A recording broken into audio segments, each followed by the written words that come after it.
W1 baru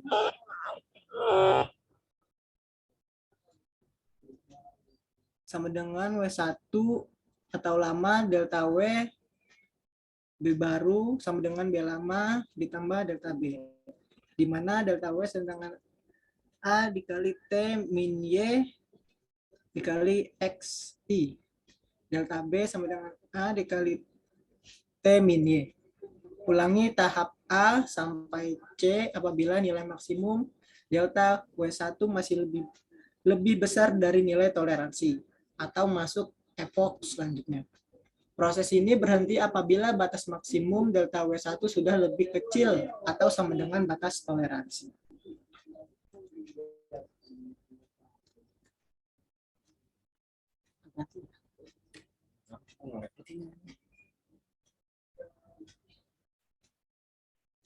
Izin keganti nggak, Pak? Slide-nya. Belum. Mungkin harus itu kali ya, full screen kali ya, share-nya. Aduh, speakernya. Ganti ya.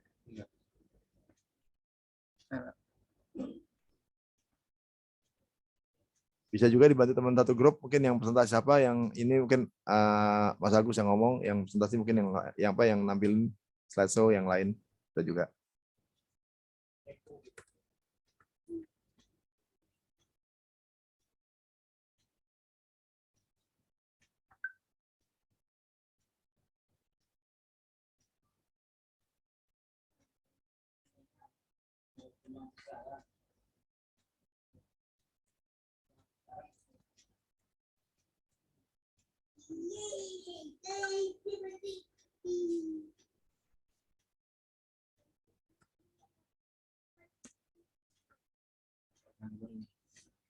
Kakak bisa di iniin tapi, Bos. Nggak bisa diapain, Gus. Bisa diupload ya?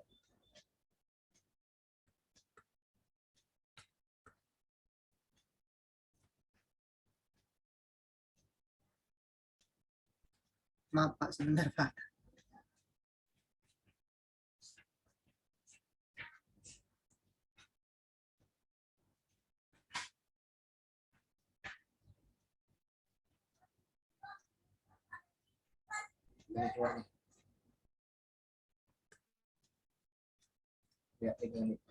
Oke. Lalu yang ketiga, untuk pengenalan pola. Lakukan perhitungan net dengan bobot W1, W2, dan bias yang baru. Keempat, hitung output pelatihan dengan fungsi aktivasi threshold. Contohnya, lakukan pelatihan pengenalan pola fungsi logika OR dengan inputan dan output bipolar di mana batas toleransi sama dengan 0,05 kali A sama dengan 0,1. Bang, diam dulu, Bang.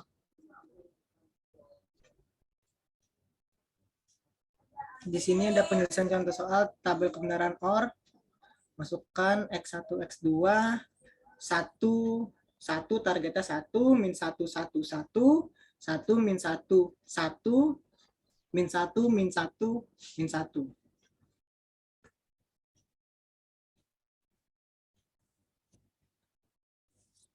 Nah, berikut ada pelatihan dari epok ke-1, kedua, ketiga, dan keempat.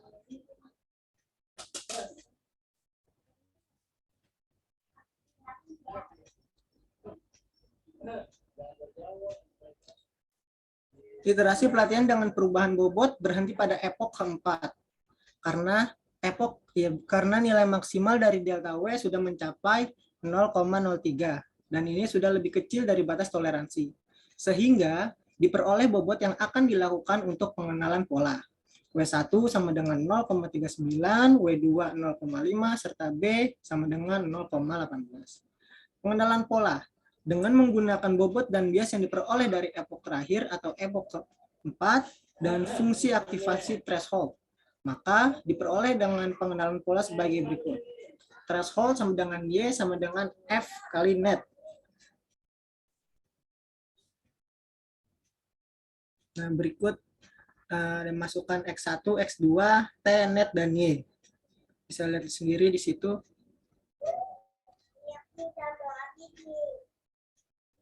Oke, kesimpulannya, pada hasil pengenalan pola yang dilakukan, terdapat satu inputan yang hasil Y sama dengan T, sehingga secara keseluruhan dapat dikatakan bahwa pola belum seluruhnya dapat dikenali dengan benar. Kesimpulannya, model jaringan Adeline menggunakan learning rate dalam merubah bobot dan bias.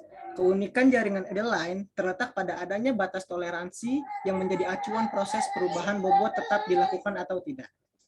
Proses perubahan bobot dan pelatihan per epoch tetap dilakukan apabila nilai maksimal bobot masih lebih besar dari batas toleransi. Max delta W lebih dari batas toleransi. Yang keempat, pengenalan pola dilakukan apabila proses perubahan bobot telah berhenti pada epoch tertentu, di mana proses pengenalan pola ini akan kembali menghitung net dan output diperoleh dari fungsi aktivasi threshold. Ya, berikut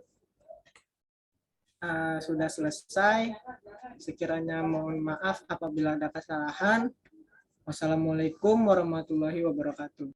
Waalaikumsalam warahmatullahi wabarakatuh. Terima kasih. Waalaikumsalam warahmatullahi wabarakatuh. Terima kasih untuk grup 3, kita apresiasi. Selanjutnya kita lanjut untuk grup 4. Silakan wakil dari grup 4 untuk presentasi. Wakilnya, silakan.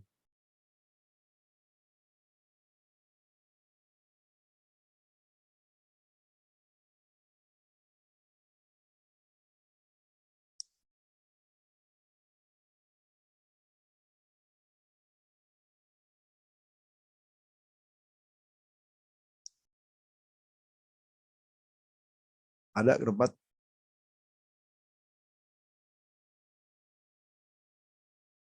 Grup 4 ada yang hadir, grup 4?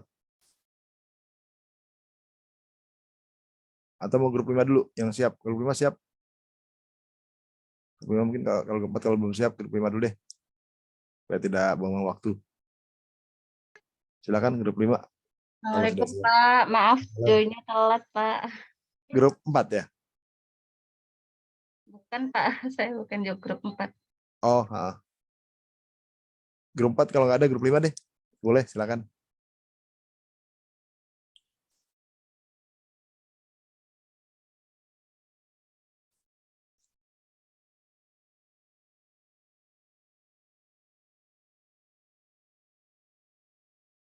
Grup 5 nggak ada juga? Iya, Pak. Oh iya, siap. Iya.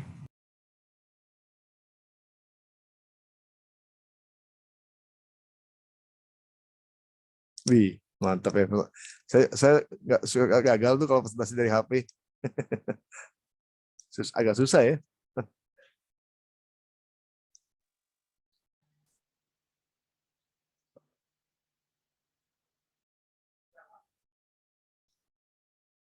Sama saya juga gagal ini Pak. Ada temennya nggak ya di grup 5 yang pakai laptop? Saya Kalau ada mungkin diwakili sama temennya. Yang ngomong nggak apa-apa, yang dari HP, yang tampilin yang dari laptop. Biar saya aja, Pak.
Izin share screen ya Pak. Silakan.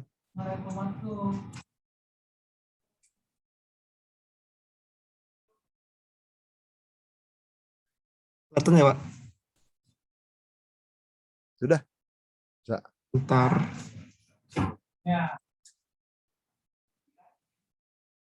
Agak bingung nih Pak kalau gedenya. Dari HP ya? Oh, bingung saya. Ya kalau lewat Google Classroom agak bingung Pak. Sorry Pak. Iya, iya, nggak apa-apa. Baik Pak. Sebelumnya Assalamualaikum warahmatullahi wabarakatuh. Waalaikumsalam. Izin Pak kalau misalkan suaranya agak kurang jelas, emang kondisinya di kantor ya Pak. Jelas. Jadi sebelumnya perkenalkan kami dari kelompok 5 di sini dengan saya mewakili atas nama Sultan Maulana Hakim. Di sini dengan tim saya ada Mas Diki, ada Mbak Nobita, Mas Dedi, Mas Sidik, Mas Rifki, dan Mas Agung. Oke, kita lanjut untuk agenda mengenai learning vector presentation-nya. Itu yang pertama pengertian dan tujuan, yang kedua yaitu langkah-langkah algoritma dari LPQ ini, yang ketiga yaitu arsitektur dari LPQ, dan yang keempat yaitu contoh soal dari LPQ. Mengenai learning vector presentation ini, yang dikemukakan oleh Kohanen tahun 1986, yaitu perbaikan dari vector presentation. Model pembelajarannya, LPQ dilatih secara signifikan agar lebih cepat dibandingkan algoritma lain seperti back progression neural network, di mana dari LPQ ini dapat meringkas atau mengurangi dataset besar untuk sejumlah kecil vektor.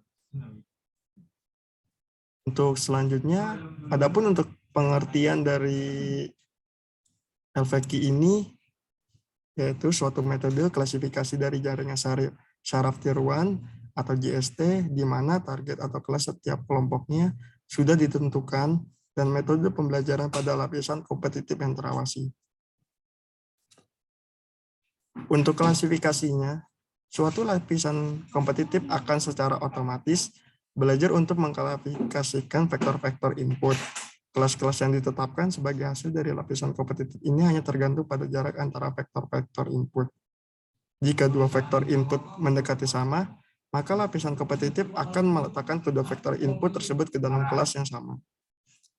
Tujuan dari LPQ ini yaitu untuk mendekati distribusi kelas vektor untuk meminimalkan kesalahan dalam pengklasifikasian.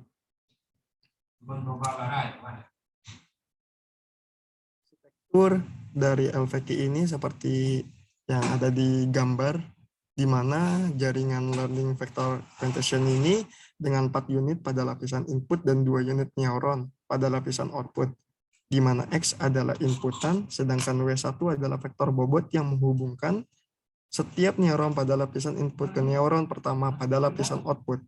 Sedangkan untuk W2-nya yaitu adalah vektor bobot yang menghubungkan setiap neuron pada lapisan input ke neuron kedua pada lapisan output.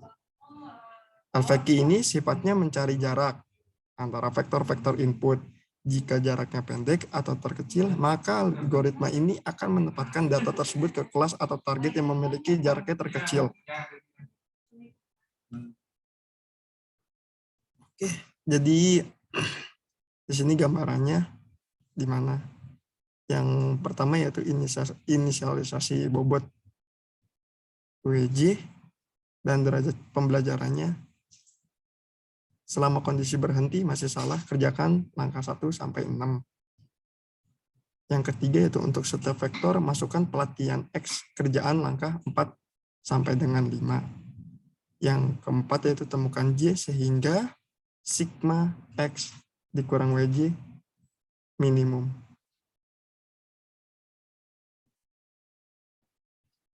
Yang kelima yaitu pembaharuan WJ sebagai berikut. Jika T sama dengan CJ, maka WJ ditambah T ditambah 1 sama dengan WJ T ditambah T XT dikurang WJT. Jika T tidak sama dengan CJ, maka WJ T ditambah 1 sama dengan WJ T AT XT dikurang WJT. Kurangi rata pembelajaran. Tes kondisi berhenti dengan X vektor-vektor pelatihan X1 sampai dengan XI sampai dengan X. T kategori atau kelas yang benar-benar untuk vektor-vektor pelatihan WJ.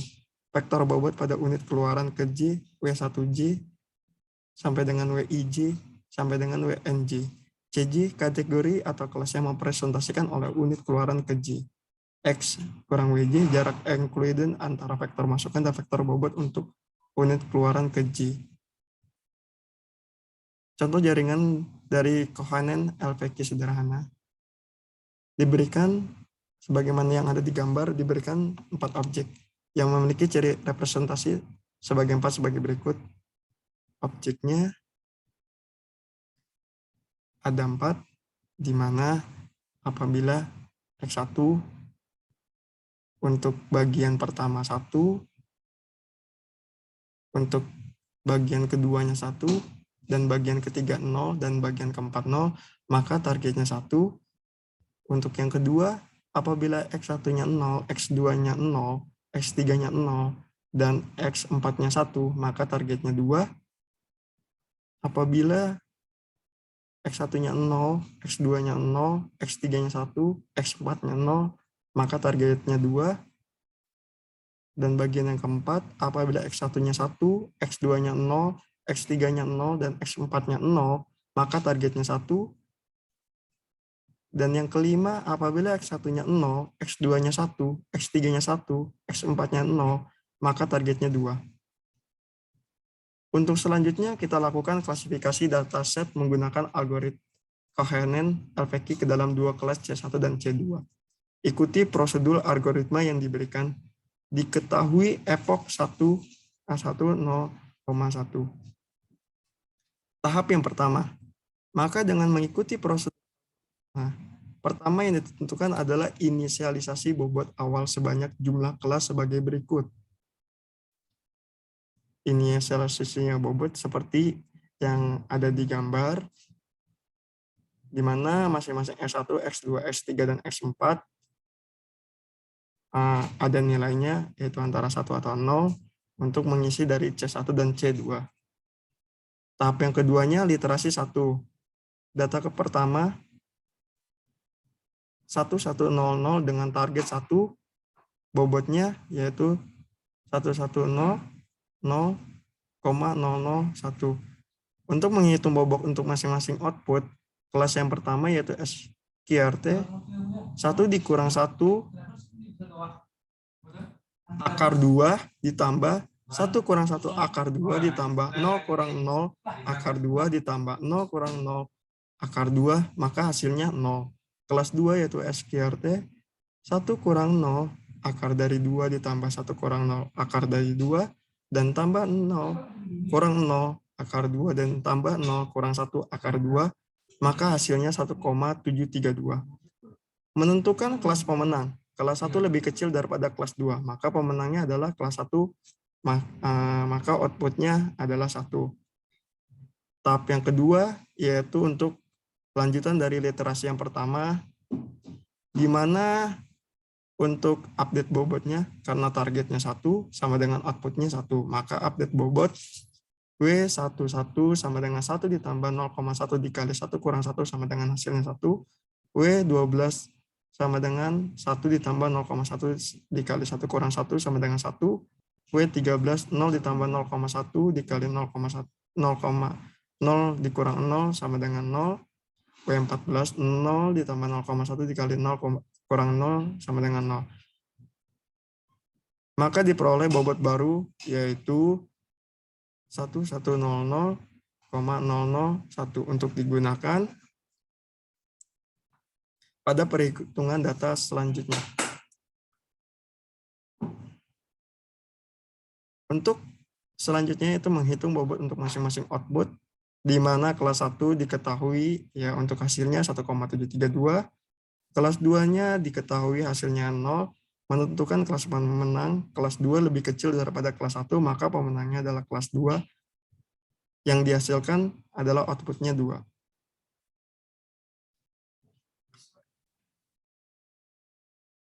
Di sini untuk update bobotnya seperti yang teman-teman bisa lihat ya, di mana untuk W21-nya untuk hasilnya yaitu 0, W22-nya 0, W23-nya 0, dan W24-nya 1, maka dia peroleh bobot barunya. Jadi masing-masing untuk literasi diperoleh untuk bobot-bobot dari barunya. Dan untuk literasi ini akan digunakan untuk perhitungan dari data selanjutnya. Data ketiga, di mana dengan target 2, bobotnya 1100000001. Untuk hasil kelas pertama diketahui 1,732, untuk kelas 2 diketahui 1,414. Kelas menentukan kelas pemenangnya, kelas 2 lebih kecil daripada kelas 1, maka pemenangnya adalah kelas 2 dengan outputnya 2. Untuk update bobotnya, karena targetnya 2 sama dengan outputnya 2, maka W21-nya 0, W22-nya 0, W23-nya hasilnya 0,1, dan W24 hasilnya 0,9. Diperoleh bobot baru untuk dipergunakan sebagai perhitungan selanjutnya. Data keempat, dengan target 1. Dengan kelas 1-nya hasilnya 1, kelas 2-nya hasilnya 1,34, kelas 1 lebih kecil daripada kelas 2, maka pemenangnya adalah kelas 1 dengan outputnya 1. Update bobot. Untuk update bobotnya, karena di sini targetnya 1, maka outputnya 1, maka update-nya W11 sama dengan 1, W12 sama dengan 0,9, W13 sama dengan 0, W14 sama dengan 0, maka diperoleh bobotnya sejumlah sekian untuk digunakan pada perhitungan data selanjutnya. Untuk literasi berikutnya, untuk langkah yang kelima, diketahui kelas 1-nya 1,417, kelas 2-nya yaitu 1,618. Kelas 1 lebih kecil daripada kelas 2, maka pemenangnya adalah kelas 1 dengan outputnya 1. Untuk yang berikutnya, untuk selanjutnya targetnya 2, maka hasil outputnya 1 dengan update bobot W11 sama dengan 1,1, W12 0,89, W13 minus 0,1, W14 0. Maka diperoleh bobot baru dengan untuk epoknya yaitu 1 epok. Mungkin cukup sekian presentasi dari kelompok kami, yaitu kelompok 5. Kurang lebihnya mohon maaf. Wassalamualaikum warahmatullahi wabarakatuh. Waalaikumsalam warahmatullahi wabarakatuh. Terima kasih dan Waalaikumsalam warahmatullahi wabarakatuh. yang sudah menjelaskan kepada kita. Selanjutnya mohon dilanjutkan untuk kelompok 4 yang tadi di skip karena belum ada yang siap. Sudah siap kelompok 4 sekarang? Kelompok 4. Kelompok 4 siapa kelompok 4? Kelompok 4. Kelompok 4 S8A. Kelompok 4 itu Adi Malto, Rika Rizkiatul Fauziah, Andian Nibela, Aldiansah Rizki, Guntur Farhan Catur, dan Mengafau. Ada yang siap dari ini? Izin Pak, saya siap Pak. Saya mau keluar dulu di Android Pak. Oh baik.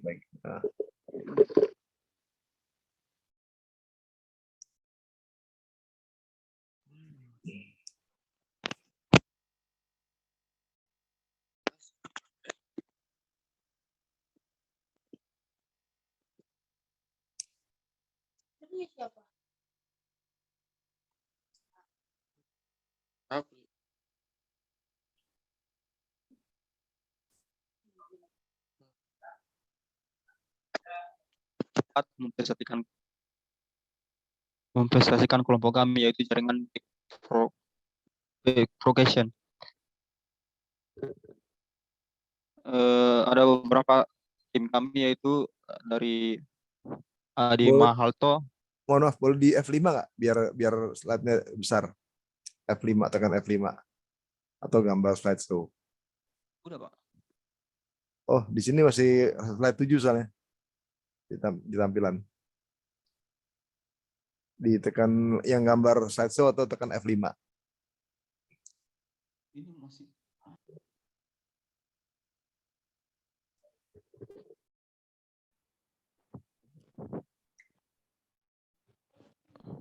anggota kelompok kami yaitu Adi Mahalto, Rika Rizky Fauzia, Adi Nabila Amelia Rizky, Aldianta Rizky Guntur, Angkasa Putra, Farhan Catur Sulisto, Darman Lavau.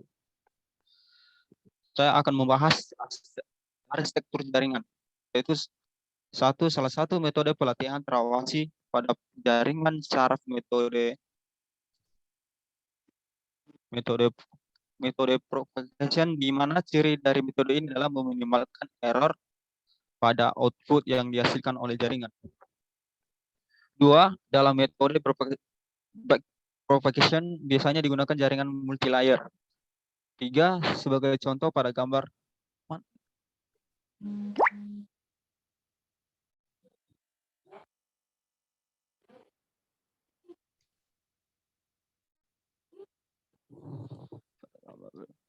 berikut.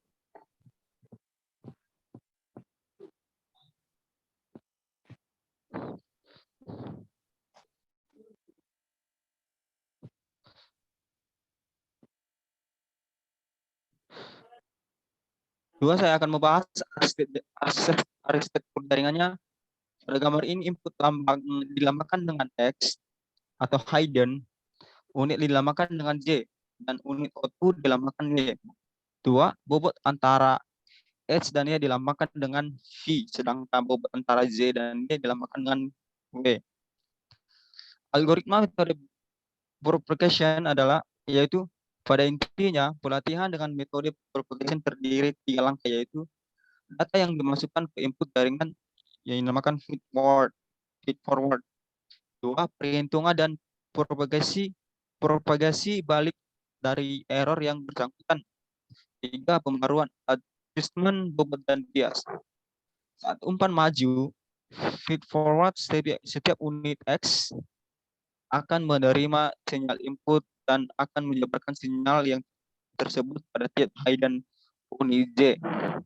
Setiap hidden unit kemudian akan menghitung aktivitasnya dengan mengirim sinyal J ke tiap unit output. Kemudian setiap unit output Y juga akan menghitung aktivitasnya Y untuk menghasilkan respon terhadap input yang diberikan jaringan. Saat proses pelatihan atau training, setiap unit membandingkan aktivitasnya Y dengan nilai target Y untuk menentukan besarnya error. Berdasarkan error ini dihitung faktor di mana faktor digunakan untuk mendistribusikan error dari output kembali ke layar sebelumnya. Dengan cara yang sama, faktor J juga dihitung pada hidden unit Z, di mana faktor ini digunakan untuk memperbarui bobot antara hidden layer dengan input layer. Setelah semua faktor ditentukan, bobot untuk semua layer diperbarui.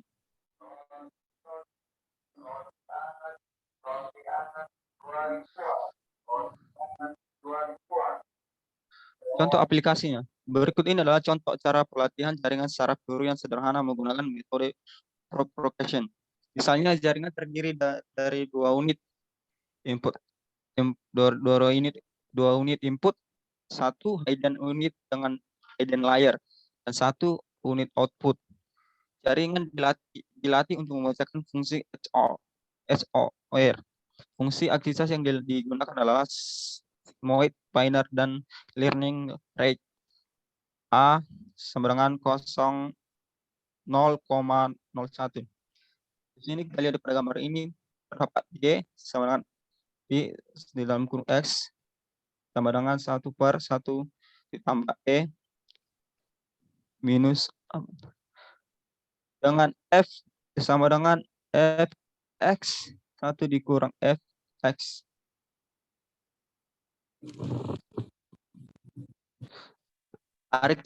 Arsitektur jaringan yang akan dilatih adalah sebagai berikut. Di gambar terdapat X1, X2, D1, E1. Kita lihat pada tabelnya ada input. Input 1 ini adalah 0011. Input 2-nya 0101. Outputnya 0110. Sebelum pelatihan harus ditentukan terlebih dahulu stopping condition-nya. Installnya dihentikan jika error telah mencapai 0,41.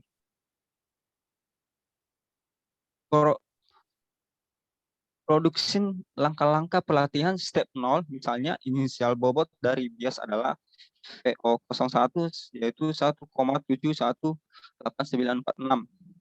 V11 sama dengan min, 1,26378.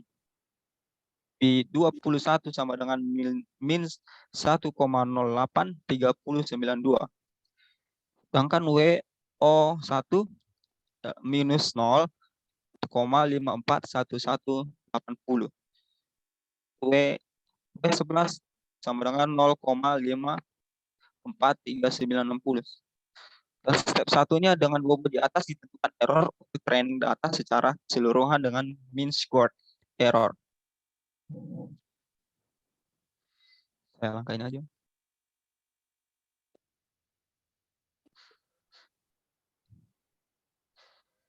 Setelah step 3 sampai 8 untuk training data pertama dijalankan, selanjutnya kembali lagi ke step 3 untuk training data yang kedua. Di mana S1 sama dengan 0 dan S2 sama dengan 1. Langkah yang sama dilakukan sampai pada training data yang keempat. Bobot yang dihasilkan pada iterasi pertama training data ke 2, 3, dan 4 adalah training data kedua. Ini seperti di gambar di PowerPoint. Saya akan lanjutkan aja, Pak. Arsitektur concaps. Setelah sampai pada training data keempat, maka iterasi pertama selesai. Berikutnya pelatihan sampai pada step 9, yaitu memeriksa stopping condition dan kembali pada step 2. Demikian seterusnya sampai stopping condition yang ditentukan terpenuhi. Setelah pelatihan selesai, bobot yang didapatkan adalah V01 sama dengan 12,71961. V11 min 6,779127. T21 min 6,779127. W01 minus 5,018457. W11 5,719889. Terima kasih. Terima kasih teman-teman, hanya ini aja presentasi kami dari grup 4.